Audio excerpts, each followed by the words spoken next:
nafsu dan perselingkuhan dalam cerita Ken Dedes.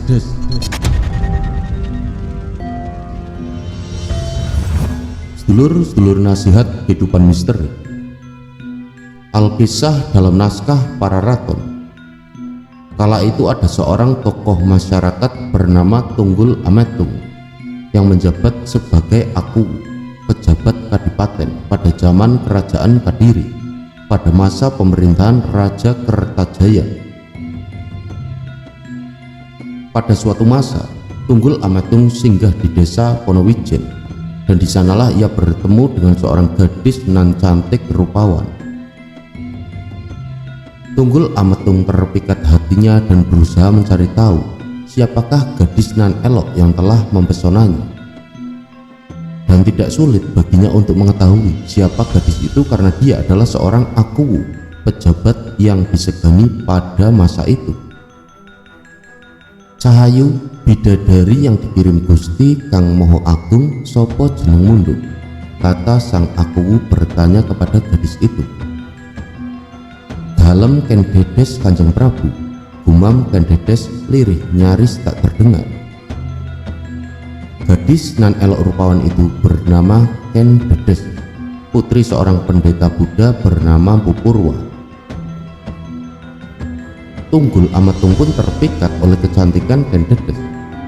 Siapalah yang tidak terpesona dengan seorang gadis ayu nan rupawan yang kecantikannya bagaikan bidadari yang turun dari kayangan.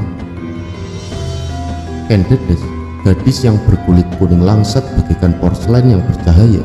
Wajahnya berbinar memancarkan aura kecantikannya yang alami. Dengan hanya berbalut kain batik yang membalut tubuhnya yang padat berisi dengan belahan dada yang menyembul dari balik balutan kembennya, semakin membuat Tunggul Ametung tidak sabar memperistri Ken Dedes. Pancaran pesona kecantikan Ken Dedes telah membuat Tunggul Ametung mabuk bepayang. Pada saat itu juga Tunggul Ametung meminang Ken Dedes untuk dijadikan istrinya. Aku ingin Cahayu mau menjadi istriku, kata sang aku dengan mantapnya. Pangapunten Kanjeng Prabu Gusti Tunggul Ametung, Romo Kulo belum kembali dari pertapaannya di hutan. Sudilah kiranya Kanjeng Prabu menunggunya hingga datang, kata Ken Dedes dengan terbata-bata kepada sang aku. Rupanya Tunggul Ametung tidak kuasa menahan hasratnya untuk segera membawa Ken Dedes bersamanya saat itu juga. Sang aku tidak memperdulikan bahwa Romo sang gadis sedang bertapa di hutan dan belum kembali. Saat itu juga Tunggul Ametung memerintahkan kepada para pengawalnya untuk membawa Ken Dedes dengan paksa. Tunggul Ametung menculik Ken Dedes dan membawanya ke Tumapel. Mpu Purwa pun kembali ke rumah. Didapatinya kondisi rumah sederhana itu dalam keadaan porak-poranda, dan yang paling menyakitkan hatinya adalah bahwa putri sematawayangnya telah hilang di telan bumi. Mpu Purwa lalu mencari tahu apa yang telah menimpa putri kesayangannya pada penduduk desa. Alangkah murka dan marahnya ia mendengar bahwa Ken Dedes telah dibawa secara paksa oleh sang aku. Lalu Mpu Purwa pun bersumpah, barang siapa yang telah menculik Ken Dedes putri sematawayangku, niscaya akan terbunuh karena tikaman sebuah keris. Kata-kata kutukan pun keluar dari mulut sang Mpu Purwa. Di Kadipaten Tumapel, Ken Dedes pun akhirnya menjadi istri sang Akuwu Tumapel. Tunggul Ametung itu mempunyai pengawal kepercayaan bernama Ken Angrok. Sang Akuwu pun memperkenalkan Ken Dedes kepada seluruh penghuni pendopo sebagai istrinya, tak terkecuali kepada Ken Angrok. Nah, Ken Dedes sekilas memandang Ken Angrok tak beda dengan pemuda biasa dengan rambut berombak yang dibiarkan tergerai melewati pundak dan seikat kain yang diikatkan pada kepalanya, berkulit kecoklatan sebagaimana laki-laki yang banyak menghabiskan waktu di bawah matahari. Semula Ken Angrok adalah penjahat yang buron dari kerajaan Kadiri, tapi berkat pertolongan pendeta Buddha bernama Logawe, ia mendapat pekerjaan di Tumapel. Pada suatu ketika, Tunggul Ametung dan Ken Dedes melakukan perjalanan ke hutan Boboji untuk berwisata. Cericit kicauan burung-burung dalam hutan Boboji mengiringi perjalanan sang Akuwu Tumapel dan istrinya. Semburat wajah yang bersinar milik Ken Dedes membuat Ken Angrok semakin terpesona. Setibanya di sana, Ken Angrok membantu istri Tunggul Ametung itu turun dari kereta. "Monggo Gusti Ayu, silakan menuruni kereta kencono ini," Ken Angrok berkata sambil mempersilahkan Ken Dedes menuruni kereta. Dan ketika Ken Dedes hendak menapakkan kakinya ke tanah, tiba-tiba kain yang dikenakannya tersingkap. Nah, Ken Angrok pun terkesiap melihat aurat dari wanita berwajah cantik rupawan tersebut. Melihat sepasang betis mulus yang bersinar mengeluarkan cahaya membuat Ken Angrok langsung terpikat akan kecantikan Ken Dedes. Lalu Ken Angrok pun menceritakan pengalamannya tersebut kepada Loh Gawe. Pendeta Buddha itu pernah meramalkan bahwa akan ada seorang wanita yang cantik rupawan dengan ciri-ciri seperti yang ada pada Ken Dedes yang nantinya akan menurunkan keturunan raja-raja di tanah Jawa. Kemudian timbul niat jahat Ken Angrok untuk membunuh Tunggul Ametung dan untuk kemudian berhasrat merebut Ken Dedes dari sang Aku Tumapel tersebut. Ken Angrok bernafsu dan berambisi ingin keturunannya menjadi Raja Jawa, sekaligus ingin memperistri Ken Dedes. Ken Angrok lalu merencanakan membunuh Tunggul Ametung dengan menggunakan keris buatan Pugandring miliknya. Nah, keris tersebut sebelumnya dipinjamkannya kepada Kebo Ijo, dan Kebo Ijo itu memamerkan keris itu sebagai miliknya. Siasat Ken Angrok berhasil, ia berniat memfitnah Kebo Ijo. Pada suatu malam, di saat sang Aku tengah tertidur lelap ditemani sang istri yang cantik rupawan, Ken Angrok berjalan mengendap-endap memasuki kamar Tunggul Ametung dan langsung membunuhnya seketika menggunakan keris buatan Pugandring tersebut.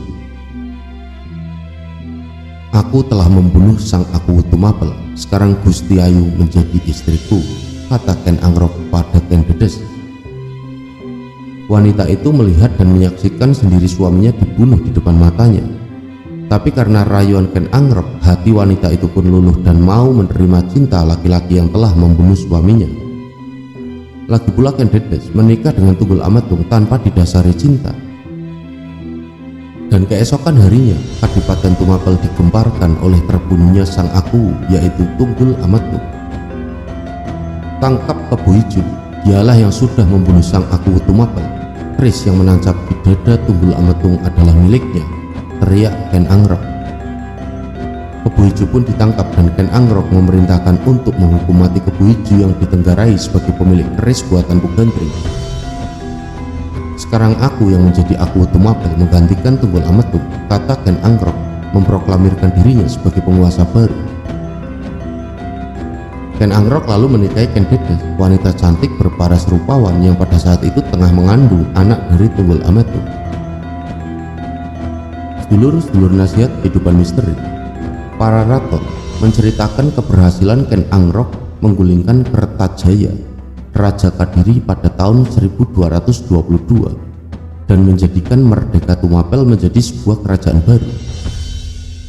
Nah, dari perkawinan antara Ken Angrok dan Ken Dedes lahir beberapa orang anak, yaitu Mahisa Wongatelan, Panji Saprang, Agni Boyo, dan Dewi Rimbu.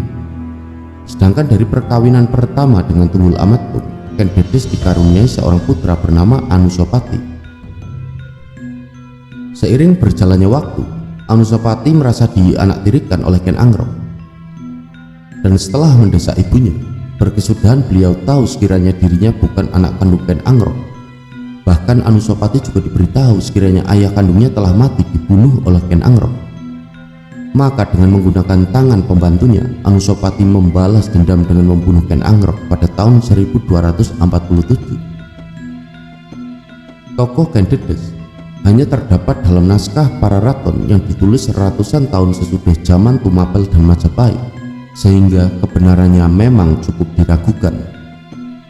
Namanya sama sekali tidak terdapat dalam negara Kertagama atau prasasti apapun, dan mungkin pengarang para raton ingin menciptakan sosok leluhur Majapahit yang istimewa, yaitu seorang wanita yang bersinar auratnya.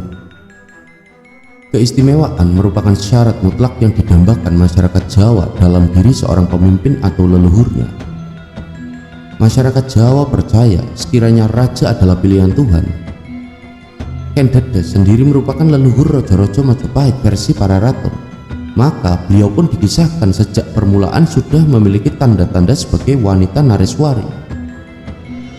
Selain itu diberitahukan pula sekiranya beliau sebagai seorang penganut Buddha yang telah menguasai pengetahuan karma amamadang atau metode untuk lepas sama sekali dari samsara. Nah, dalam kisah kematian Ken Angrok bisa ditarik kesimpulan sekiranya Ken Dedes merupakan saksi mata pembunuhan Tunggul Ametung. Anehnya, beliau justru rela dinikahi oleh pembunuh suaminya itu. Hal ini membuktikan sekiranya selang Ken Dedes dan Ken Angrok sesungguhnya saling mencintai, sehingga beliau pun mendukung rencana pembunuhan Tunggul Ametung. Dan perlu diingat pula sekiranya perkawinan Ken Dedes dengan Tunggul Ametung dilandasi rasa keterpaksaan. Semoga berkenan dan semoga bermanfaat.